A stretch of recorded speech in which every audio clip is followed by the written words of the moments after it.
इस वक्त मैं मुजफ्फराबाद में खड़ा हूँ। कारकुन पुरजोश है, बड़े पुरअमन अंदाज में वोटिंग हो रही है। मरियम नवाज बीबी हो, इमरान खान हो या बिलावल भुट्टो जरदारी हो, वो इस मुजफ्फराबाद में या उसके इतराफ में इस तरह इलेक्शन लड़ रहे थे कि जैसे कोई ये पाकिस्तान का इलेक्शन हो। अच्छी इस इंतखाबात की बात यह है कि मर्दों के साथ आपने देखा होगा कि खवातीन वोटर भी चल के आ रहे हैं, वोटर अपने बच्चों को भी लेके जा रहे हैं। इस पूरे मंजर के बारे में मैं क्या कहूँ कि आप देखिए कि ये बुजुर्ग जो है व्हील चेयर में वोट डालने आए हैं। इंतखाबी मुहिम के इख्तिताम पर पीपल्स पार्टी के चेयरमैन बिलावल भुट्टो जरदारी से बराह रास्त गुफ्तगू हुई तो मैंने उनसे यही सवाल कहा कि 2008 में थे आप या 2013 में थी नून लीग, वही जीते। देखें उस वक्त बिलावल भुट्टो जरदारी ने क्या कहा, क्योंकि वो बड़े पुरुमीद हैं, उनकी पार्टी बड़ी पुरुमीद है कि जनाब वो इलेक्शन जीतने जा रही है। एक परसेप्शन ये है कि 2013 में गिलगित में इसलिए जीते कि नून लीग इस्लामाबाद में था, पीटीआई आज इस्लामाबाद में है इसलिए गिलगित में जीते। फिर कश्मीर में कोशिश करेंगे और उसके पीछे आपको इल्म है कि बहुत सारे there are so many factor. What your opinion? I think कि आपने देखा कि पाकिस्तान पीपल्स पार्टी की ये एक कंसिस्टेंट पॉलिसी रहा है कि हम किसी इलेक्शन में हुकूमत को ओपन प्लेइंग फील्ड नहीं दिलवाना चाहते हैं, और यही वजह है कि हमने हुकूमत का बाई इलेक्शंस में मुकाबला किया। बाकी अपोजिशन उस वक्त कह रहे थे कि मुकाबला करना का फ़ायदा नहीं है, हम बॉयकॉट करें, मगर पाकिस्तान पीपल्स पार्टी ने जोर दिया, अपोजिशन को मनाया कि इलेक्शंस में हमने हिस्सा लेना है, तो हिस्सा लिया और अपोजिशन ने जीता।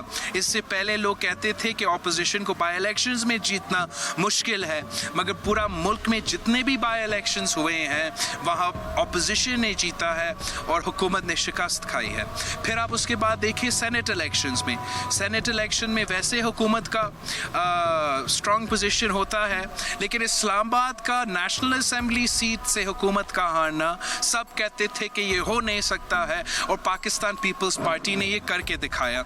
हम आज़ाद कश्मीर के इलेक्शन कैंपेन आज से नहीं बजट के वक्त से शुरू कर रहे हैं। मैं कोटली में किया हूँ, मीरपुर भी किया हूँ, हवेली पे भी पहुँचा हूँ, रावलाकोट पे भी पहुँचा हूँ, आज बाग से होकर आया हूँ, और आपने खुद देखा हमारा आखिरी जलसा जो मुजफ्फराबाद में है, मेरे ख्याल में मुजफ्फराबाद की तारीख में इतना बड़ा जलसा नहीं हुआ। तो सारे जो अवामी इंडिकेटर्स हैं वो अपोजिशन के हक में हैं, वो पीपल्स पार्टी के हक में है, और बाकी जो वो इम्प्रेशन हुकूमत में होने का होता है उसका ज़रा असर तो ज़रूर होगा, लेकिन मेरे ख्याल में पीपल्स पार्टी ने उसका सख्त मुकाबला वहाँ से भी किया है, और हम पूरा अपोजिशन ने ये अपने ऐलानात में, अपने पैगामात में ये सेट किया है, तय किया है कि हम किसी को इजाज़त नहीं देंगे कि वो आज़ाद कश्मीर के इलेक्शन की टाका डाले, वोट चोरी करे। हम समझते ये बहुत बुरा अगर ऐसा हुआ, हम समझते कि अगर ऐसा हुआ तो ये बहुत ही बुरा इंप्रेशन होगा, पूरा कश्मीर कॉज को नुकसान पहुंचाएगा। कि एक तरफ हम मोदी को कहते हैं कि वो गैर जमहूरी रवैया अपनाता है, तो यहाँ आज़ाद कश्मीर में हमें जमहूरियत का पासदारी करना चाहिए, वोट का तहफ़्फ़ुज़ करना चाहिए, पूरी दुनिया को ये पैगाम भेजना चाहिए कि जो इलेक्शंस कश्मीर में, आज़ाद कश्मीर में होते हैं वो साफ़ और शफाफ होते हैं। कल जो रायशुमारी होगा वो भी साफ़ और शफाफ होगा, और हम मोदी की तरह, भारत की तरह धांधली नहीं करें। 5 सारा दिन की हंगामा खेज इंतखाबी मुहिम के बाद मेरे साथ हैदर हैं, और जो इस्लामाबाद से आए हैं, और यहाँ के हमारे इरम शेख, और जो कुछ आज इलेक्शन में हुआ बड़ा हंगामा खेज था। मेरे ख्याल में ऐसा लग रहा था कि ये पाकिस्तान की इलेक्शन है, क्योंकि पीटीआई और पीपल्स पार्टी और नून लीग ने जिस तरह इस इलेक्शन को पाकिस्तानी इलेक्शन बनाया, उसमें यहाँ की जो अपनी जमात थी यानी मुस्लिम कॉन्फ्रेंस, वो पसमंज़र में चली गई, यहाँ के इशूज़ पसमंज़र में चले गए, चाहे गंडापुर हों, चाहे मरियम बीबी हों, चाहे खां साहब हों, चाहे जितने भी हमारे पीपल्स पार्टी के कायदीन हों, उन्होंने इस इलेक्शन मुहिम को ऐसा लगा कि ये पाकिस्तान का इलेक्शन लड़ रहे हैं। जैसे मैंने कहा, कश्मीर पसमंज़र में चला गया। अब जबकि ये हंगामा खेज कुछ तवक्को कर रहे थे कि जिस तरह की बयानबाजी आ रही है उसमें कोई खून खराबा ना हो और कोई झगड़ा ना हो, लेकिन एक हद तक ये कहा जा रहा है कि कोई बहुत बड़ा कोई तसादुम नहीं हुआ, कोई बड़ा हंगामा नहीं हुआ, कोई खूनरेजी नहीं हुई। लेकिन एक और जो अहम बात है कि पास्ट की, यानी माजी में ये होता था और है कि जो इस्लामाबाद में हुकूमत आती थी वही गिलगित में और कश्मीर में हुकूमत करती थी। 2008 में पीपल्स पार्टी इस्लामाबाद में थी, तो 2000 फिर वो गिलगित में भी हुई, वही कश्मीर में हुई। 2013 में नून लीग गिलगित में थी, फिर वो कश्मीर में आई। अब जब पीटीआई आई 2013 में 2018 में 2018 में जब पीटीआई आई तो उन्होंने गिलगित का इलेक्शन देखा। इसलिए आम परसेप्शन ये है कि जबकि ये इंतखाबात अपने मरहले में हैं कि शायद पीटीआई ही जीते, लेकिन मैंने देखा कि यहाँ पीपल्स पार्टी का भी जलसे हो रहे हैं। मरियम बीबी ने बड़ी कोशिश की, बिलावल भी आए, आसफा भी आए, तो इलेक्शन क्या पस मंजर होगा। लेकिन मैं ये मालूम करना चाह रहा था हैदर से और फिर आऊँगा इनकी तरफ। देखिए आज जो मैंने कहा हंगामा खेज हुई तो कोई 43 नशिस्तें अपने उसकी आज़ाद कश्मीर की जी, ये नशिस्तें हैं जिनमें 12 जो महाजरीन की नशिस्तें हैं वो बहुत अहम हैं। और इन जनरल नशिस्तों के लिए अब उम्मीदवार जो कोशिशें करते रहे, चाहे इंतखाबी मुहिम का मामला हो या उसके बाद इंतखाबी अमल में भी हमने देखा कि पोलिंग स्टेशंस के बाहर मिलिट्री के डिप्लॉय की गई थी, तो ये तमाम मराहल बहुत बेहतर तरीके से सर अंजाम पहुँचे। साथ ही सबसे अहम के 12 नशिस्तें जो महाजरीन की थी, जिनमें से पंजाब में ज़्यादा नशिस्तें हैं, तो उनका बहुत अहम फैक्टर था। इन्फ्लुएंस करते होंगे नून लीग को नेचुरली। जैसे सिंध में एक आने में देखा यार, मैंने कहा ये एमक्यूएम वाला कहाँ से जीत गया, तो उन्होंने कहा जी वो एमक्यूएम वाले बाकी बेचारे जो कश्मीरी वोटर थे उनको इधर उधर कर दिया, और वो एमक्यूएम की इस बार एमक्यूएम में कहने उस तरह नहीं आई जिस तरह पास में आती थी। नहीं, बिलावल भुट्टो जरदारी गुज़श्ता हफ्ते वो सिंध में अहम तरीन रहनुमाओं से मुलाकात करके फिर आज़ाद कश्मीर के विज़िट पर आए थे इंतखाबात से कबल, तो वो वहाँ पर मामला तय करके आए थे कि वो अब चूँकि एमक्यूएम पावर में थी तो उस वक्त वो एमक्यूएम के साथ कुछ बारगेन कर सकते थे, लेकिन अब तो पीटीआई के साथ नहीं है,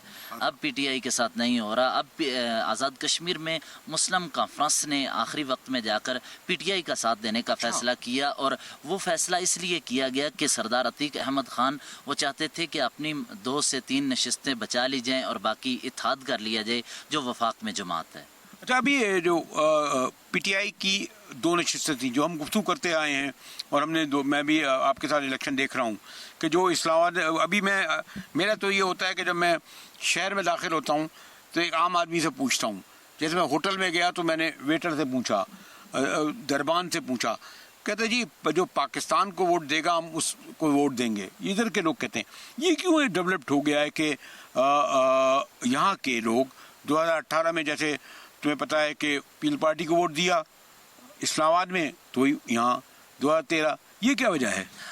सर असल में इसकी सबसे बड़ी वजह यह है कि जब भी इलेक्शन आपने देखे हुए हैं पाकिस्तान के अंदर, तो जो पार्टी वहाँ पर बरसर इक़्तिदार आई है तो उसी पार्टी के जो आगे आप देख लें कि इस वक्त हमारी एक पार्टी थी मुस्लिम कॉन्फ्रेंस जो आज़ाद कश्मीर की अपनी थी, सरदार क़य्यूम साहब के मुजाहिद अव्वल की, फिर उनके बेटे। और जो नताइज आ रहे हैं उसके मुताबिक तहरीक इंसाफ एक हद तक तवक्को के मुताबिक वाज़े अक्सरियत से कामयाब हो रही है, और उसकी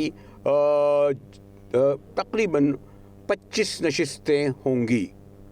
ख्याल ये था कि दूसरे नंबर पर मुस्लिम लीग नून होगी, जिस तरह उन्होंने मुहिम चलाई थी मरियम नवाज़ ने, लेकिन पीपल्स पार्टी दूसरे नंबर पर, उसकी नशिस्तें 11 हैं, और तीसरे नंबर पर मुस्लिम लीग नून है जिसकी नशिस्तें 6 हैं, जबकि मुस्लिम कॉन्फ्रेंस और जम्मू कश्मीर पीपल्स पार्टी की एक नशिस्त यानी सरदार अतीक अहमद खान साहब मुस्लिम कॉन्फ्रेंस के कामयाब हुए हैं।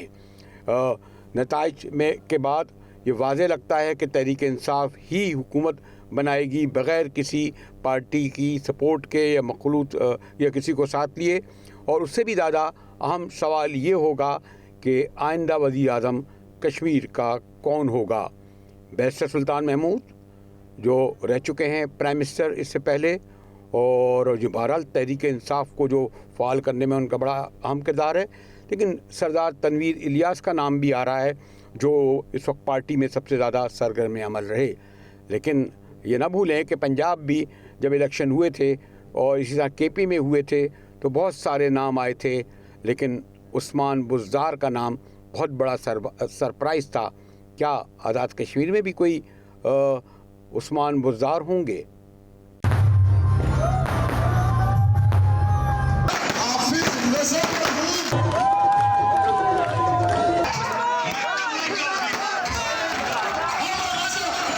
बीच हंगाम इस वक्त मैं मुजफ्फराबाद में खड़ा हूँ। कारकुन पुरजोश है, बड़े पुरअमन अंदाज में वोटिंग हो रही है।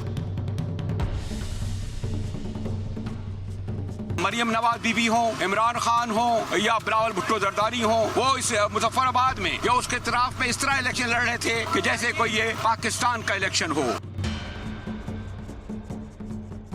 अच्छी इस इंतखाबात की बात यह है कि मर्दों के साथ आपने देखा होगा कि खवातीन वोटर भी चल के आ रहे हैं, वोटर अपने बच्चों को भी लेके जा रहे हैं। इस पूरे मंजर के बारे में मैं क्या कहूँ कि आप देखिए कि ये बुजुर्ग जो हैं व्हील चेयर में वोट डालने आए।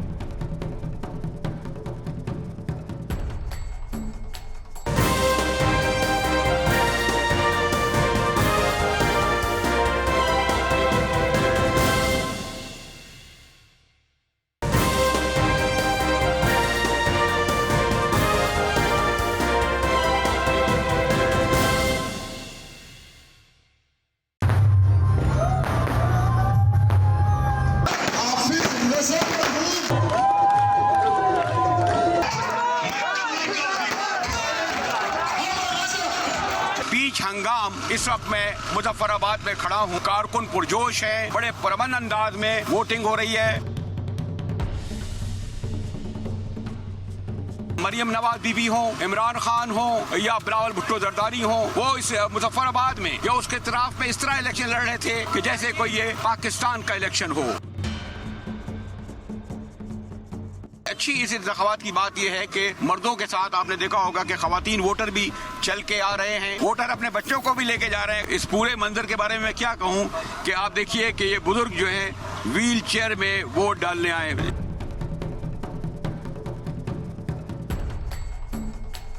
और हमारे साथ थे सरदार अतीक अहमद खान साहब। आपको इल्म है मुजाहिद अव्वल और सरदार क़य्यूम साहब के ज़िक्र के बगैर तहरीक आज़ादी कश्मीर का जिक्र नहीं हो सकता कि मुजाहिद अव्वल इसलिए कहा जाता है कि उन्होंने पहली गोली चलाई थी नीलाभट्ट से। मैं वहाँ जा चुका हूँ, उनसे मेरी न्याज़मंदी भी रही है और वो तसलसल सिलसिला सरदार अतीक अहमद खान साहब से जारी रहा है, जो मुस्लिम कॉन्फ्रेंस के सरबराह और इस बार भारी अक्सरियत से अपने हल्के से जीते हैं। सरदार साहब, आम तौर पर जो परसेप्शन है और इसीलिए मुझे जो नताइज हैं तवक्को के मुताबिक ही लगते हैं कि जिसकी पाकिस्तान में हुकूमत होती है, बल्कि जब मैं आपके अभी मुजफ्फराबाद में था और मैं जिस होटल में ठहरा था तो मैंने दरवाज़ा खोलते ही उस वेटर से पूछा कौन कामयाब होगा। कहने वो पाकिस्तान जीतेगा। मैंने पाकिस्तान कैसे जीतेगा? कहते वो जो उसका मतलब ये था कि जो इस्लामाबाद में बैठते हैं। तो ये जो नताइज हैं कि 2011 में पीपल्स पार्टी अगर इस्लामाबाद में आएगी तो गिलगित में भी, कश्मीर में भी आएगी। 2016 में नून लीग वहाँ आएगी, यहाँ भी आएगी। 2018 में गिलगित में भी आ गए, तहरीक इंसाफ आ गई। तो ये ख़तरनाक रुझान नहीं सरदार साहब? खुद कश्मीरी जो आज़ादी पसंद हैं, हुर्रियत पसंद हैं, कि इस्लामाबाद की पार्टी ही आपके मुजफ्फराबाद के तख्त पर बैठे। मुजाहिद साहब बहुत शुक्रिया, सारा पस मंजर भी आपने दे दिया। आप कश्मीर पॉलिटिक्स से बहुत अच्छी तरह वाकिफ हैं। मैं सोचता ये हूँ कि हम हक़ राय देगी यहाँ बात करते हैं, पहली तरफ हम हक़ खुद इरादी की बात करते हैं। और अगर यही बात हमने तय कर ली है कि जो इस्लामाबाद में होना है वही आज़ाद कश्मीर और गिलगित में होना है और जो दिल्ली में होना है वही श्रीनगर और जम्मू में होना है, तो फिर मसला कश्मीर को बाहमी रजामंदी से दफन कर देना चाहिए। फिर हक़ राय दे की बात नहीं करनी चाहिए, हक़ खुद इरादे की बात नहीं करनी चाहिए। मुस्लिम कॉन्फ्रेंस ने 1946 के इलेक्शन में भी 21 नशिस्तें हासिल की थी। 1970 का यही खान का इलेक्शन जो पाकिस्तान की तारीख का शफाफ तरीन इलेक्शन था, जिसमें पाकिस्तान में भुट्टो साहब ने बहुत भारी हैसियत से जीता, वो इलेक्शन आज़ाद कश्मीर में मुस्लिम कॉन्फ्रेंस और सरदार क़य्यूम खान ने जीता। उसके बाद जनरल ज़ियाउल ने इलेक्शन करवाए, उनकी पार्टी यहाँ मौजूद नहीं थी तो मुस्लिम कॉन्फ्रेंस ने हुकूमत बनाई। उसके बाद नवाज शरीफ ने इलेक्शन करवाए, उनकी पार्टी यहाँ मौजूद नहीं थी तो मुस्लिम कॉन्फ्रेंस भारी हैसियत से जीती। उसके बाद परवेज़ मुशर्रफ ने 2-3 इलेक्शन करवाए और अल्लाह उनका भला करे उनकी पार्टी नहीं थी तो फिर इलेक्शन में मुस्लिम कॉन्फ्रेंस ने इलेक्शन जीते। सवाल ये पैदा होता है कि अगर ये हमने तय कर लिया है कि इस्लामाबाद में जो हुकूमत है वही बननी है आज़ाद कश्मीर में, गिलगित बल्तिस्तान में, तो फिर इसके लिए तो कोई बादशाह का निज़ाम कायम कर देना चाहिए और आइन में लिख देना चाहिए, जिस तरह जनरल जियाउल हक साहब के ज़माने में उनका नाम लिखा हुआ था। बहुत अरसे बाद पाकिस्तान में माहिरीन को ख्याल आया कि उनका नाम लिखा हुआ है। इसी तरह की वो कार्रवाई करनी चाहिए, वरना ये इस बात का क्या जवाब है। सवाल ये पैदा होता है कि मैं ये कहता हूँ कि जिस दिन पाकिस्तान में इलेक्शन हो उसी रोज आप आज़ाद कश्मीर में इलेक्शन करवाएं और फिर रिजल्ट देखेंगे क्या होता है। और मेरा यकीन है कि मुस्लिम गवर्नमेंट यही गुजरी हालत में भी सादा अक्सर दे देगी। अब ये जो इलेक्शन हुआ है, इस इलेक्शन में अगर आप देखते हैं तो फिर ये रातों रात पीटीआई आई कहाँ से, सवाल ये पैदा होता है। मैं भी इस बात पर हैरान हूँ कि इतनी पीटीआई आज़ाद कश्मीर हम सियासी कारकुन है, हमने ईद शबरात जेलों के अंदर गुजारी है मार्शल्लाह के दौर में, हम सियासी तालिब इल्म है कि किस तरह रातों रात इतनी पीटीआई कहाँ से छुपी हुई जो रातों रात निकल के आ गई और इंकलाब बर्पा हो गया। इसलिए मैं इस पर इससे ज्यादा क्या तबसरा करूं। तो मैं ये कहना चाहता हूँ कि ट्रेंड जो है इस पर गौर करना चाहिए, माहिरीन को, हुकूमतों को, इस्लामाबाद की हुकूमत को गौर करना चाहिए। नहीं, मैं खुद भी मुजफ्फराबाद में था और जब मैं वैसे ज़रा शाम के निकल आया और मेरा ये ख्याल था क्योंकि बहुत आपके यहाँ मसलन रावला कोट एक तरफ धीर और फिर इधर से चले जाएं तो नीला, थोड़ा बहुत मैंने देखा नीलम वैली, यानी इनके नताइज जब तकरीबन इतनी जल्दी आने शुरू हो गए और फिर बाद में ओवरनाइट सब कुछ रिजल्ट पूरा भी आ गया। सॉरी टू से मुझे मुजफ्फराबाद में तो तहरीक इंसाफ इस तरह महसूस भी नहीं हुई, रास्ते में भी। खैर ये इस पर मैं सवाल नहीं उठाऊंगा, लेकिन साहब एक मैं बहुत ही मुख्तसर बात तरन चाहूँगा जवाब। मेरे लिए बड़ा एहतराम है आपके और आपके फैमिली का, लेकिन क्या आप ये नहीं समझते कि जो पीपल्स पार्टी के वक्त शायद ये गलती नहीं हुई खुद मुजाहिद अव्वल से कि उन्होंने सम हाउ पीपल्स पार्टी को जगह दी? वो आए, सियासत में गलतियाँ भी होती हैं, तस्लीम भी किया जाता है और उसके नुकसानात भी होते हैं। ये कुछ भी एक हल्के की राय मुजाहिद साहब ये बड़ी इंपॉर्टेंट बात आपने, बड़ी पर्टिनेंट बात है पॉइंट आउट किया है आपने। यकीनन थोड़ा सा अगर आप रिकलेक्ट करेंगे तो आपके जहन में आ जाएगी बात कि भुट्टो साहब ने सूबे की बात की, 4 दिन यहाँ रहे और इतना दबाव मुखालफत में पड़ा कि चौथे दिन बीरपुर में जब तो नूर हुसैन साहब शामिल हुए पीपल्स पार्टी में तो उस वक्त भुट्टो साहब ने तकरीर की कि मेरे कुछ ख्यालात थे लेकिन मैं उस पर नजरसानी कर रहा हूँ। बीरपुर स्टेडियम में उन्होंने तकरीर की और उसके बाद फिर सरदार अब्दुल कयूम खान साहब ने कौमी अखबारात के इदारती सफात पर खत लिखा कि कायदे आज़म की पॉलिसी को अपनाया जाए और पीपल्स पार्टी न बनाई जाए। तो फिर आप ये देखिए कि पीपल्स पार्टी फिर सरदार अब्दुल कयूम खान को 18 महीने के लिए प्राइमरी जेल में डाल के फिर पीपल्स पार्टी बनाई गई, धुलाई जेल में डाल के पीपल्स पार्टी बनाई गई। जगह देने का तो कोई सवाल ही पैदा नहीं होता था। शिमला मायदे के बाद चीजें तेजी के साथ तब्दील होनी शुरू हो गई और भुट्टो साहब बड़े आदमी थे, वो मामला को समझते थे। उन्होंने कभी दोबारा सूबे की आज़ाद कश्मीर के दौरे के बाद 4 साल तक वो इक़्तिदार में रहे, उन्होंने कभी दोबारा सूबे का लफ्ज़ इस्तेमाल नहीं किया, कभी तकसीम का लफ्ज़ इस्तेमाल नहीं किया। हाँ, LLC की बात करते रहे, सीज़ फायर लाइन के बजाय LLC। इसके अलावा कोई और बात गिरफ्तार भुट्टो के कहे सुने रिकॉर्ड से साबित नहीं हो सकती कि उन्होंने आज़ाद कश्मीर के बारे में कोई बात की हो, उन्होंने अपने ख्यालात में तब्दीली की। तो सरदार अब्दुल कयूम खान क्योंकि उस वक्त यहाँ चीफ एग्जीक्यूटिव थे, सदर थे और मुस्लिम गवर्नमेंट बहुत ताकतवर सूरत में थी। तो मैं समझता हूँ कि ये जगह खुशी से बिल्कुल नहीं दी गई, लोगों को जेलों में डाल के आंखों में हथकड़ी और पाँव में बेड़ियाँ डाल के ये जगह बनाई गई। ये अच्छा हुआ कि आपने दुरुस्त कर दी तारीख। थोड़ा सा मैं तो आप तो खैर उससे गुजरे हैं, मैं भी एक तालिब इल्म रहा हूँ, लेकिन ये जो मुझे पूरी जो तहरीक चली है इस इंतखाबी मुहिम की, यानी उन लोगों ने जो ज़बानें इस्तेमाल की, कश्मीर में ये ज़बान कभी इस्तेमाल नहीं होती थी, सियासी ज़बानें जलसे जुलूसों में, चाहे वो PTI हो, चाहे वो PPP हो, नून लीग हो, एक हद तक पार्टी के मैं देख रहा था थोड़ा बहुत ख्याल रख रहे थे उनके चेयरमैन। लेकिन ख़ुद मेरा भी उनसे मुलाकात भी हुई, बल्कि गुफ्तगू भी हुई मेरी उनसे।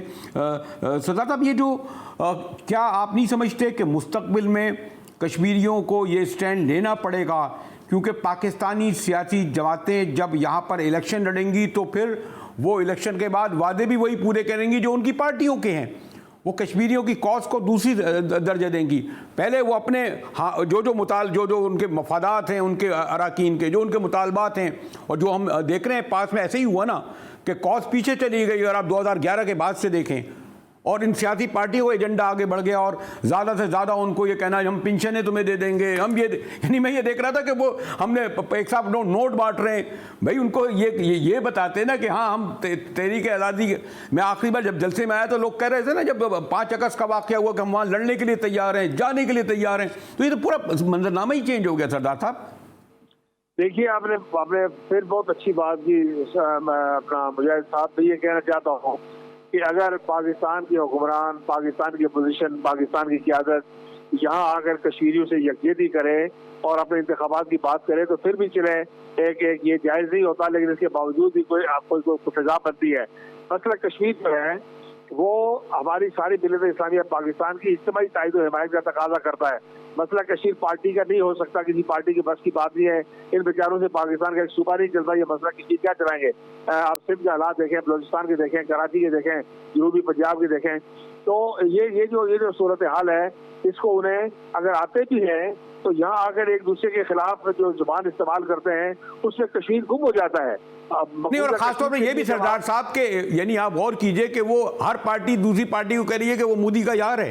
यानी आप देखें ये सब तक जो है चले गए कि आपने मेरे मुंह से अल्फाज अभी छीने हैं। मैं यही बात कहने वाला था मुजाहिद साहब कि सब एक दूसरे के खिलाफ क्राउन विटनेस बनते हैं, सुल्तानी गवाह बनते हैं। एक कहता है कि मैं गवाही देता हूँ कि दूसरा भेज गया, दूसरा कहता है तीसरा भेज गया है। और हिंदुस्तान की एजेंसियां, रॉ और दूसरी एजेंसियां एक छोटे छोटे क्लिप बना के हमारी जो मज़ामत की तहरीक चल रही है उनको जाके देखते हैं कि भाई सभी एक दूसरे को कह रहे हैं कि बेच गए। तो आप किस पाकिस्तान के लिए लड़ रहे हैं? किस पाकिस्तान का झंडा उठाया हुआ है? कौन सा कश्मीर बनेगा?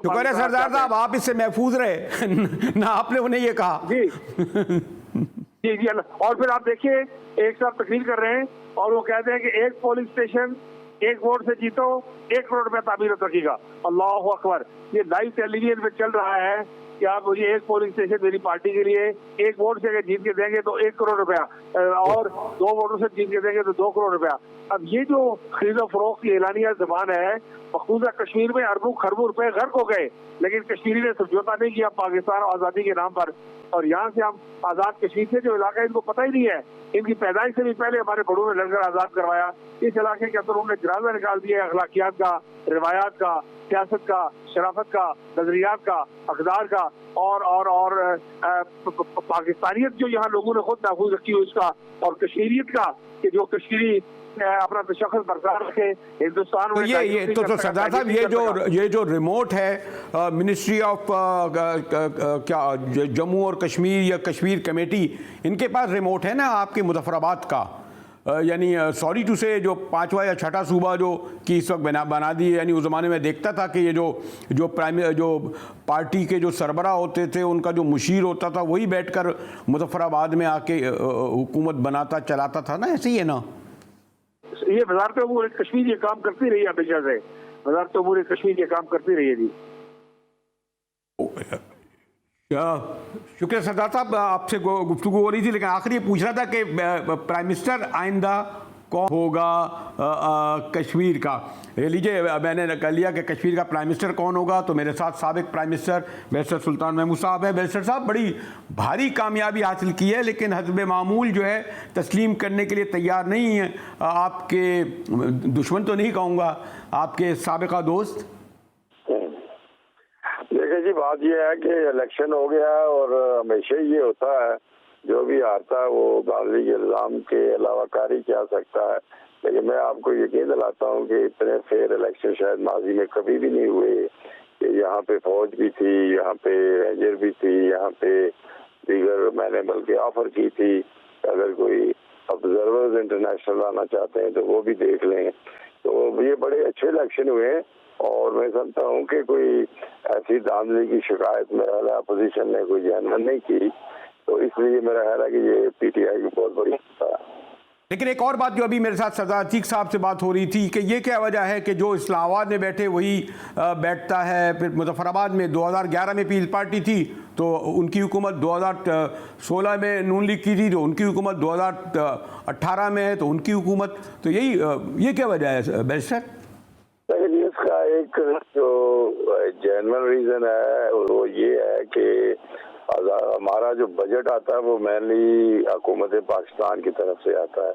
हमारे लोग जनरली ये समझते हैं कि जो पार्टी पाकिस्तान में अगर उसकी गवर्नमेंट बन जाए तो हमें फंड्स वगैरह में ज़रा मदद मिलेगी। ये एक नफसियाती है जो आप कह सकते हैं कि जो भी पार्टी होती है उसको ये होता है आज़ाद कश्मीर में। लेकिन मतलब ये कि धांधली होती है या कोई बड़े पैमाने पर बात होती है। और फिर पीटीआई तो माशाल्लाह एक बड़ी पॉपुलर पार्टी थी और मैंने इसे 7-8 साल से बतौर सदर कोने कोने में ऑर्गेनाइज की जाए। So I was very confident at the right of the beginning कि हम गवर्नमेंट बनाने जा रहे हैं। तो बैरिस्टर साहब ज़रा मैं लाइटर मूड में कह रहा हूँ, इसको ज़रा सीरियसली लिएगा क्योंकि बड़ी सख्त और बड़ी गर्मा गर्म और बड़ी महाजराई की सियासत चलिए। सरदार इब्राहिम साहब, आप दुआगो होंगे कि बैरिस्टर साहब ही आइंदा प्राइम मिनिस्टर हों और कोई पंजाब की तरह कोई बुजदार ना आ जाए? सरदार अतीक साहब। जी, गुजारिश ये है कि बैरिस्टर साहब सियासत में तजुर्बाकार शख्स हैं, प्राइम मिनिस्टर रहे हैं और बैनुल-अक़वामी सतह पे very well properly projected personality है। ये उनका खालिस्तान अंदरूनी मामला है, लेकिन जो लाट इस वक्त मौजूद है पीटीआई में, उसमें सबसे ज्यादा तजुर्बाकार शख्स हमारी तो एक ही तरह की मुखालफत है, बैरिस्टर साहब के लिए कोई जाती साख्तकार आदमी का नहीं हो सकता, लेकिन जो लोग सियासतदान उनके पास मौजूद हैं उनमें बैरिस्टर साहब ज्यादा तजुर्बाकार आदमी है, बहुत अरसा बाहर मसला कश्मीर पर काम कर रहे हैं, घर के अंदर काम कर रहे हैं, तो उनको हुकूमत का तजुर्बा भी है। लेकिन ये फैसला खालिस्तान पीटीआई का अपना अंदरूनी मामला है, क्योंकि अल्लाह पे। लेकिन ये बैरिस्टर साहब आपने देखा, आपने वसील क़ल्बी हमारे सरदार अतीक साहब ने तो आपके लिए आपको इंडोर्स कर दिया, मैं हो सकता है शायद वोट भी दे दें हैं बैरिस्टर साहब। जी, ये सरदार अतीक साहब खुद माशाल्लाह एक अच्छे सियासतदान हैं और इनके वाले साहब सरदार क़यूम साहब, हम सब उनको मानते हैं कि वो हम सबसे बेहतर एक लिहाज से कश्मीर के लिए, आज़ाद कश्मीर के लोगों के लिए। तो मैं समझता हूँ कि एक सियासी कारकुनों की भी बरादरी होती है, तो वो एक दूसरे का ख्याल रखते हैं। लेकिन अभी हमारी गुफ्तगू यही हो रही थी कि हमें ये देखना है कि जो पाकिस्तान की जमातें आ रही हैं वो कश्मीर कॉज को पेश नज़र रखती हैं या वो अपनी पार्टियों के मफादात को आमतौर पर देखा जाता रखती हैं। खैर, आपका तो एक बैकग्राउंड है, आप तो बहुत पहले भी प्राइम मिनिस्टर बने। ये एक असल सवाल आ रहा था जो मैंने सरदार अतीक से किया था। बैरिस्टर, फिर मैं सरदार साहब से कंक्लूड कराऊँ। देखिए जी, यार बाजार है, हमारा एक सिस्टम है और हमारे पार्टी के चेयरमैन इमरान खान साहब वही प्राइम मिनिस्टर जिसको बनाएंगे वही होगा। बहरहाल वो भी ज़ाहिर है देखेंगे सारी सूरत हाल और वो यकीनी तौर पर फैसला नहीं करेंगे। तो सरदार साहब, आपको दोनों पार्टियों के मुकाबले में तहरीक इंसाफ से ज़्यादा बेहतरी की उम्मीद है? सरदार अतीक साहब, देखिए, गुजारिश ये है कि तहरीक इंसाफ हुकूमत बनाने जा रही है यकीनन, और इमरान खान साहब ने कहा है कि सदर, वजीर आजम और स्पीकर तीनों को नॉमिनेट वो खुद करेंगे, पार्टी के अंदर वोटिंग नहीं करवाएंगे। उन्होंने ऐलान कर दिया टीवी के ऊपर के 2 नॉमिनेशन तीनों ऑफिसर्स की खुद करेंगे। और अब वो मरकज में मौजूद हैं, उनके पास भी एक साल रह गया, अगला साल तो फिर इंतखाबी मुहिम का साल है, उसमें कितनी क्या बात हो सकती है इस बात को देखा जाना चाहिए। लेकिन अगर दिलचस्पी लें आज़ाद कश्मीर में तो इतनी तादाद उनको मिल गई है, इतनी भारी हैसियत मिल गई है कि अगर आज़ाद कश्मीर में इस तरह अमाल करना चाहें तो मैं समझता हूँ कि उनके पास एक मौका जरूर है। अब करते या नहीं करते, गिलगित में कितनी इस्लाहत हुई है, बाकी जगहों में केपी में कितनी इस्लाहत हुई है, ये एक तरह की बात है। आज़ाद कश्मीर में एक मौका उनके पास मौजूद है। अब देखिए अल्लाह को क्या मंजूर है, आने वाला वक्त इंतजार करना पड़ेगा। मुजाहिद साहब, शुक्रिया बैरिस्टर साहब और सरदार अतीक अहमद साहब। मैंने कहा एक साबिक प्राइम मिनिस्टर रह चुके हैं हमारे बैरिस्टर सुल्तान महमूद साहब, जिनका के बारे में कहा जा रहा है कि की जो रेस या दौड़, अच्छा लफ्ज़ नहीं निकलता, उनमें सर फहरिस्त नाम है कि इनका बड़ा तजर्बा है और तहरीक इंसाफ से बड़ा कमिटमेंट का है। फिर सरदार अतीक साहब मुस्लिम कॉन्फ्रेंस के भारी अक्सरियत से कामयाब हुए, इनकी फैमिली का भी कंट्रीब्यूशन। तो जो इलेक्शन आज़ाद कश्मीर के हुए और एक मैं तो ख़ुद आपने देखा होगा अभी ब्रेक से पहले कि मैं खुद मुजफ्फराबाद भी गया, इलेक्शन भी देखे और कुछ जगह ऐसे तसादुम हुए जो कभी जो तकलीफ़ दे थे। दो शहादतें भी 2 हो गई बल्कि। लेकिन ये जो इस्लामाबाद के रिमोट के ज़रिए मुजफ्फराबाद या गिलगित की हुकूमत को चलाने का ये जो रवायत पड़ गई है, ये ना तो किसी तौर पर कश्मीर कॉज के लिए मुनासिब होगी या है, और ना इस रवायत को जारी रहना चाहिए। और हमारे जैसे सरदार अतीक साहब कह रहे थे कि कश्मीर के और गिलगित के और पाकिस्तान के इलेक्शन एक ही दिन होने चाहिए, ताकि ये जिस तरह चारों सूबों के लोग अपने अपने फैसले करते हैं, जिस तरह बलूचिस्तान में बाप की हुकूमत है, सिंध में पीपल्स पार्टी की है, खैर पंजाब में और केपी में इमरान खान साहब अपनी जो पहले था बेस था उसकी वजह से कामयाब हुई। इसी तरह गिलगित बल्तिस्तान और कश्मीर के लोगों को भी इस बात की इजाज़त हो कि वो भी आज़ादाना फैसला करें, और वो इसी सूरत में हो सकता है जब एक ही दिन इलेक्शन इन सूबों में भी हों और हमारे गिलगित बल्तिस्तान और कश्मीर में हों। जिसका मुजाहिद बेली को इजाज़त दीजिए।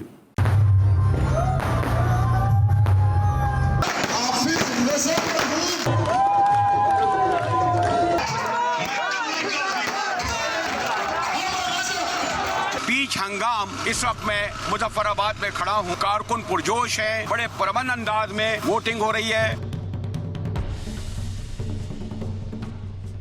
मरियम नवाज बीबी हो, इमरान खान हो या बिलावल भुट्टो जरदारी हो, वो इस मुजफ्फराबाद में या उसके इतराफ में इस तरह इलेक्शन लड़ रहे थे कि जैसे कोई ये पाकिस्तान का इलेक्शन हो।